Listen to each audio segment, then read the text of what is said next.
UFC Apex Blanchfield versus Barber took place last night. Overall, the card, not even that great, to be completely honest. The most exciting thing was the fact that the main event, Macy Barber versus Aaron Blanchfield, was canceled like 30 seconds before they were actually going to walk out. Because Macy Barber was seizing up, apparently, in her locker room. Or as she was walking out, not sure.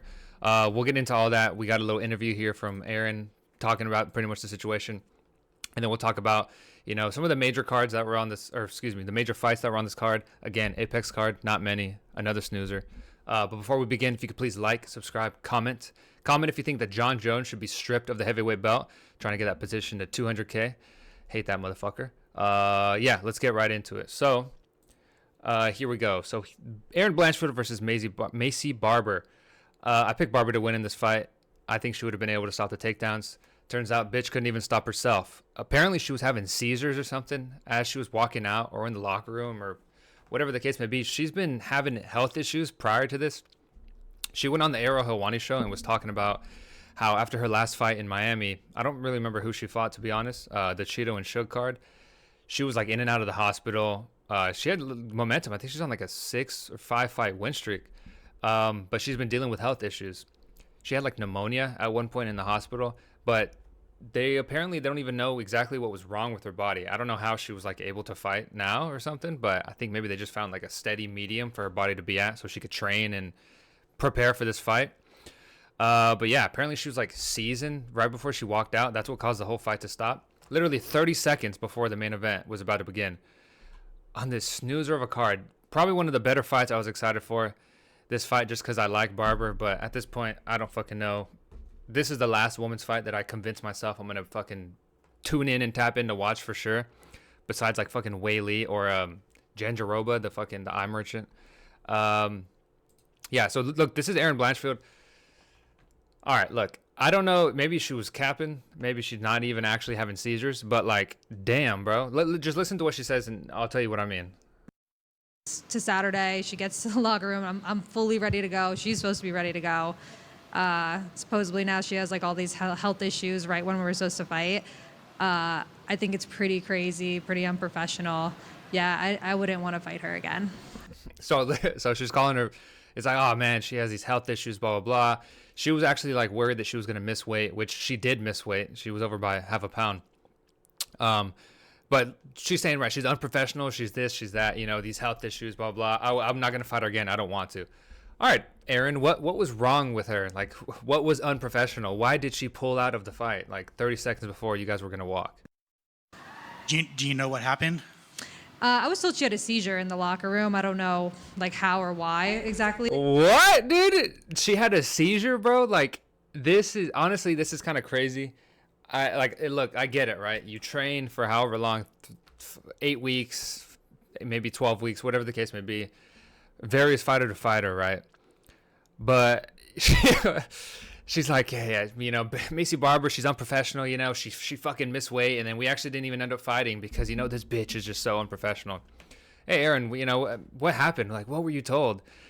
She had a fucking seizure right before. This bitch was just seizing up right before. Like, damn, bro. Like, fuck. She didn't even, like, I get it. She pulled out, right? Fucked up the main event literally seconds before. But if she had a seizure, crucify me, but I don't think she had a choice in whether or not she was going to seize up right before she went out. I'm sure she wanted to go out there and throw. She's been out for I don't know how long, but damn, what I'm saying? Like, bitch was seizing up. Like, maybe let's cut her some slack and not say she's unprofessional shit. I don't know. Maybe I'd be pissed too, but again, be like, damn, like, this bitch, like, she pulled out of a fight. Like, oh, what happened? What was the reason that she pulled out? Her fucking, she got hit by a fucking car right beforehand, and the bitch couldn't make the walk. Like, what a fucking phony. What a fraud. We're in the Apex, for God's sakes. Nah, I don't know. This shit's a little bit crazy, but I guess we didn't get to fucking. I was excited for the fight, but fast forwarding through a female MMA fight, maybe that's, what I'm saying, that's what's for the best, And she got pretty lucky. BJPen.com, shout out to BJ Penn, the traumatic brain injury merchant. His mom just like got a restraining order against him because he thinks his whole family is like fake or something. Like, honestly, it's kind of fucked up and sad, but he thinks his whole family has been replaced by spies. But anyway, that's not what this video is about. Aaron Blanchfield, she gets win and show money. W, good for her, whatever, blah, blah. Maybe Mason Barber's going to fucking retire. I don't know what the vibe is. Anyway, on to the next fight, right? So let's talk about Mateus Gamrot versus Klein. Gamrot has a fucking insane resume. Obviously nobody fucking likes Gamrot, right? 25-3, pretty fucking good record. 1 no contest. That's the fight with Fiziev. I don't even think that's the fight with Fiziev. I think he actually won that fight. But people don't like Gamrot, right? This motherfucker managed to sneak in an Apex main event. But anyway, people don't like him. His style's obviously boring, very wrestling heavy. I mean, for God's sakes, whenever fucking Charles pulled out of the fight with Islam and Gamrot was the backup fighter at the time, they called up Volk and they fucking flew Volk in from halfway across the world because they did not want to give Gamrot the chance to sniff the title and accidentally beat Islam. You know, they really don't fucking like Gamrot. But anyway, this fight, Klein, fucking bro is unranked. You know, Klein has some good wins on his record, but Gamrot is just too high level. His wrestling is just too high level. Round 1 was just essentially just a complete smothering. You know, he managed to get the takedown and just hold him up against the cage. Got some good clinch work, some good knees to the body. I will say, I haven't watched a Gamrot fight since I think actually the Miami card.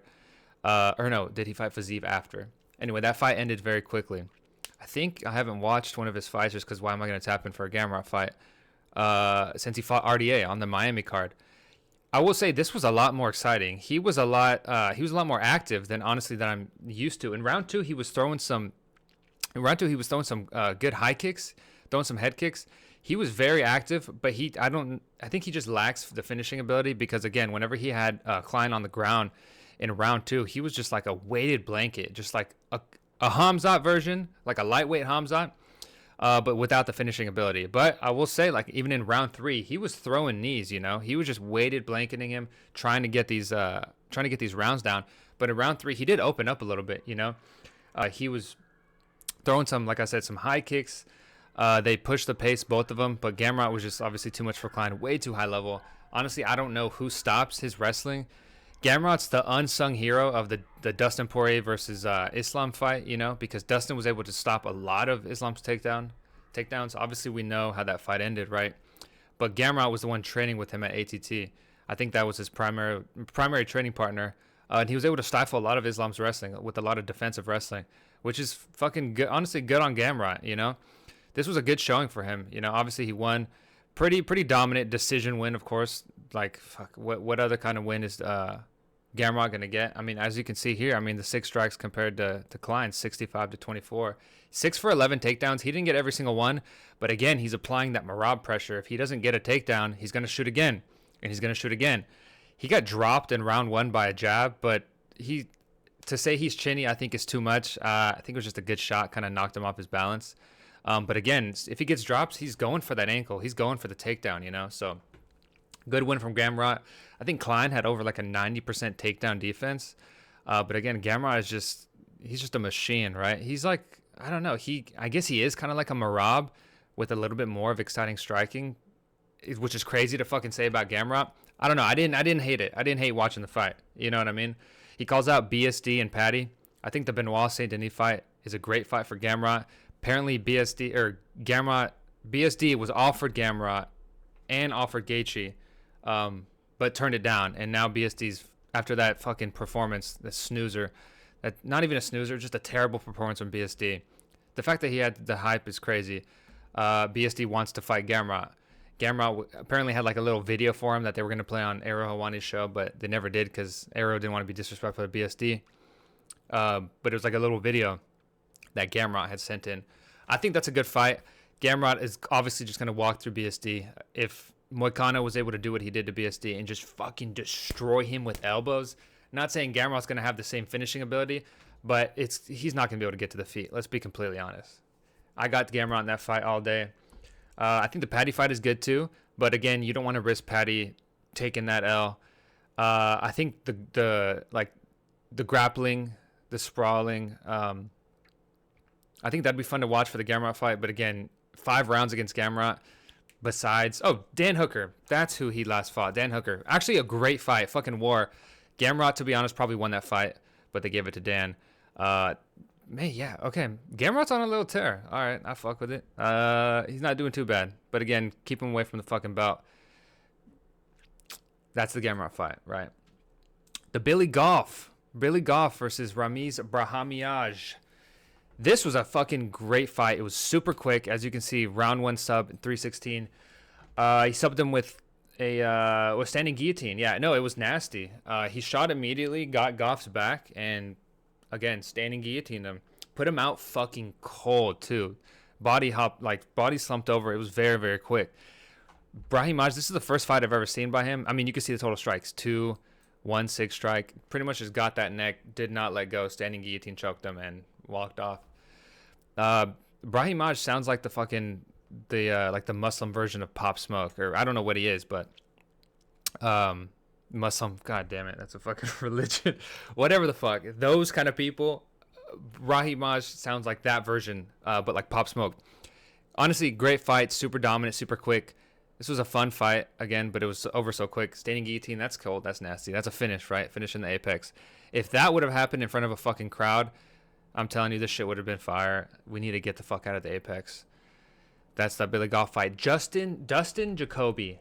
Dustin Jacoby is on a fucking tear right now. You can see Lopez only landed 5 out of 12, 3 out of 9, 6 strikes. Dustin Jacoby. So Lopez immediately started pressuring Dustin. It was immediate right off the bat, right? Dustin Jacoby is so big.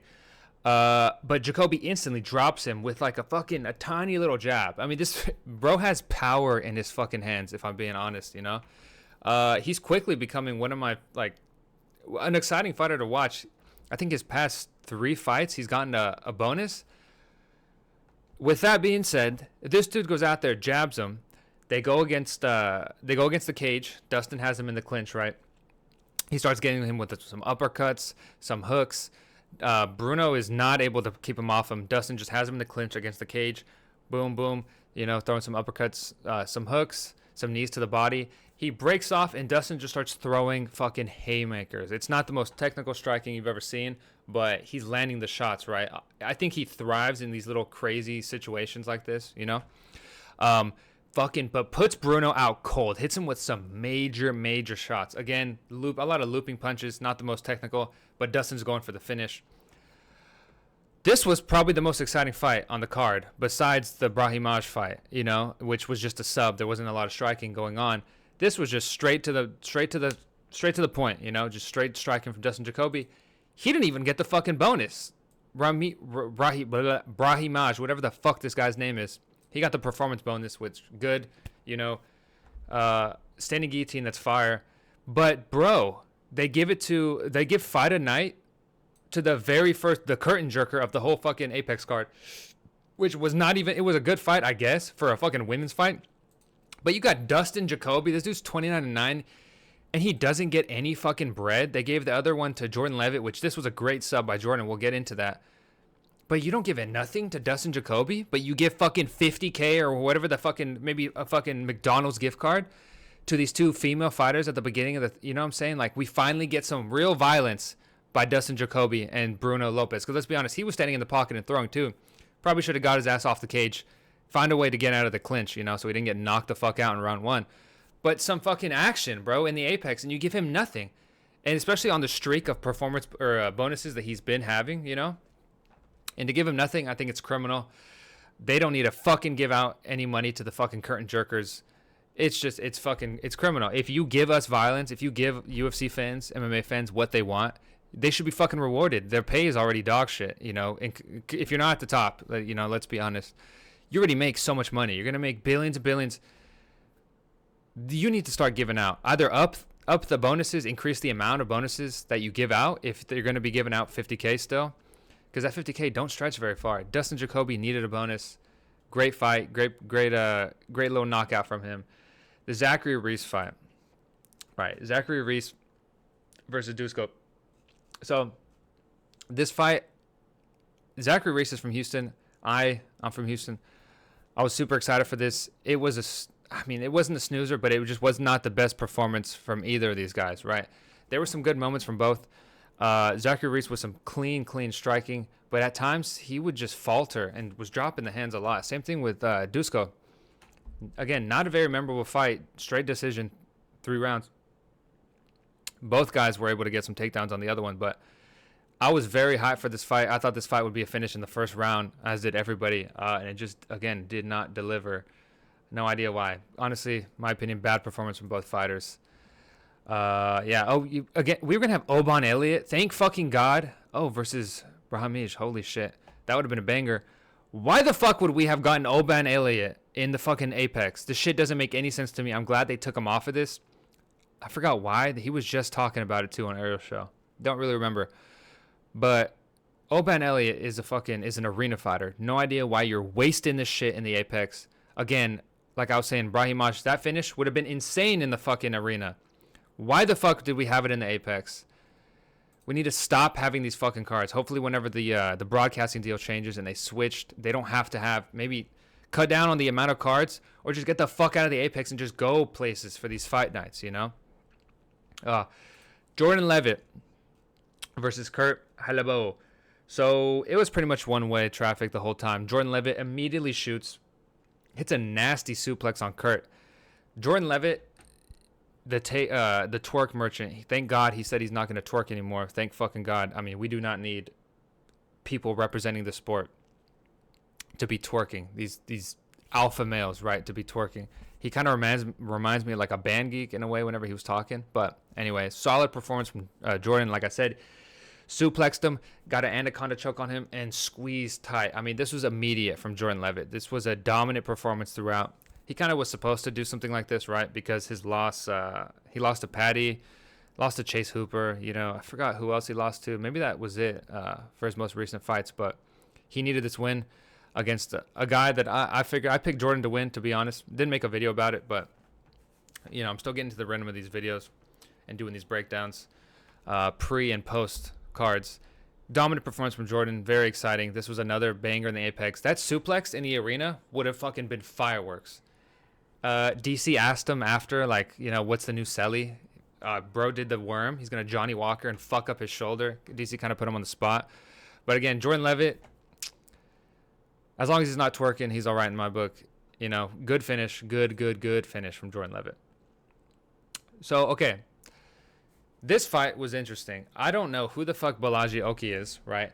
But when he came out and he was staring at the fucking camera, I felt like he was staring into my fucking soul. This dude is massive. His walkout music was on point.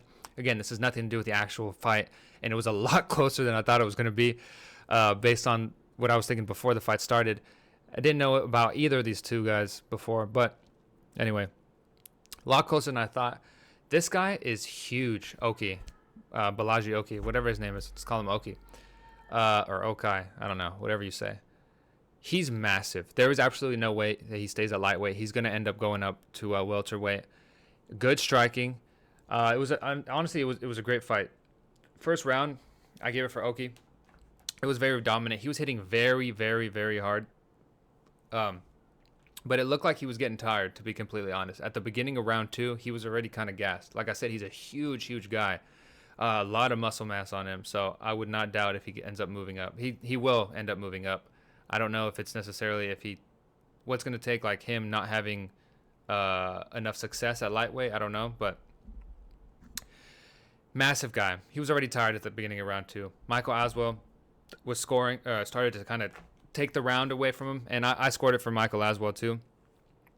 Round 2, which I believe one judge gave him round 2. But again, Oki just got tired. I don't know if he just was kind of taking his foot off the gas because round 1 was very, very high pace. But as well, I gave him round 2. That was really good. Round 3 was a banger. Both fighters kind of just like stood there in the pocket with each other and just started throwing. Oki throws so fucking hard. I'm surprised Aswell was taking the shots as well as he was. He was doing some nice combinations, working the body, going to the head. And this is in round 3, right? So I assume the reason he looked so slow in round 2, maybe he was just taking it off. I don't know if you want to be in the business of giving up rounds like that all the time. But again, maybe he was super fucking gassed when he got off the stool going into round 2. Round 3 was great. You know, he looked fresher than I thought. Like I said, combinations to the body, to the head. He was doing really good, like stick and jabs. His head movement, Michael's actually, not even Oki's. It was very good. He started to increase his head movement because Oki just started tagging him. And I'm telling you, man, these fucking punches had some oomph on them. Scored it for Oki. It was a great fight, to be honest. But, again, not really the best Apex card at fucking all. Not like... There has been some snoozer cards, but this was definitely not the snoozer card. You know? Terrible overall. You know, we lost the main event. I would give it like a 3 out of 10, to be honest. The Dustin Jacoby was good. Gamrot was fun to watch. Zachary Reese, that fight was disappointing with him and Dusko. Brahimaj, standing guillotine, awesome. Jordan Levitt, ninja choke, awesome. But again, these fights in an arena would hit way different, you know? Yeah, it was an alright card, you know? Honestly, I feel like I wasted my fucking time. There's going to be a reason why this video is so short. There's not that much to go into. Nothing really happened too crazy, you know? But we did get some announced. That Guadalajara card is no longer going to be in Mexico. I guess the construction's all fucked up or something, you know? So they're actually going to San Antonio, which I live in Houston, so I can go to that shit. So that would be awesome. I pray to God that it's not Volk and Yair. That would be a fucking disgrace for them to have that. I'm going to see my man Volk. Want to support him, of course. But it does not need to fucking be Yair. Please don't have it be Yair. I don't know what magic they do now. That's in September. If they can fucking force Mohammed Makayev. What's his fucking name? Can't think of his fucking name. You know who I'm talking about. Not Umar. God damn it. Featherweight. What's his fucking name? God, I just made a vid. Mohammed Makayev. Is it Makayev? It is Makayev. What am I thinking of? I'm thinking of that dude that got fucking kicked out. The bantamweight. I don't know. Fuck. What's his name? No. What's his name? Mohammed Makayev. No, that's who I was thinking of. Mohammed Makayev. It's not Mohammed Makayev. It's fuck. Why do I always forget his name? I get him and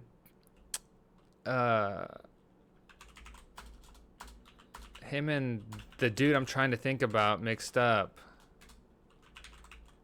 I type so slow. Pressure. What's his fucking name? Mozvar Evloev. I get those two motherfuckers mixed up. Same genre of human being. Let's be honest. They're not American. I hope that it's not Volk versus Yair. Let's get a Makayev. Not Makayev. God damn it. Evloev.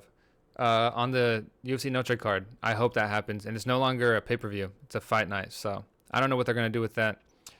Fucking serves them right, you know, for fucking trying to book that Volk versus Yair fight. Hopefully now it's not going to be that. Actually, well, if it's a fight night, they're probably not going to have a belt on the line. Okay, I don't know who's going to main event it now. If I get to watch Diego versus Yair in person, that's going to be fucking insane. I'll probably try to film some content for that. I don't know what yet, but anyway. Yeah. Mediocre ass fight card. Good job, fucking Jordan Levitt. Please stop fucking twerking. Thank God you did. I'm excited for whoever's next, honestly, for Jacoby. He's on a fucking tear, and I love this motherfucker. He's honestly so exciting. He's against a tougher opponent, which Lopez was not. He's probably going to get knocked out, but let's not doubt the boy. He's on quite the streak right now, 4-fight. So anyway, thank you for watching. Please like and subscribe. Again, comment if you think John Jones should be stripped of the heavyweight belt. And yeah, thank you for watching. Peace out.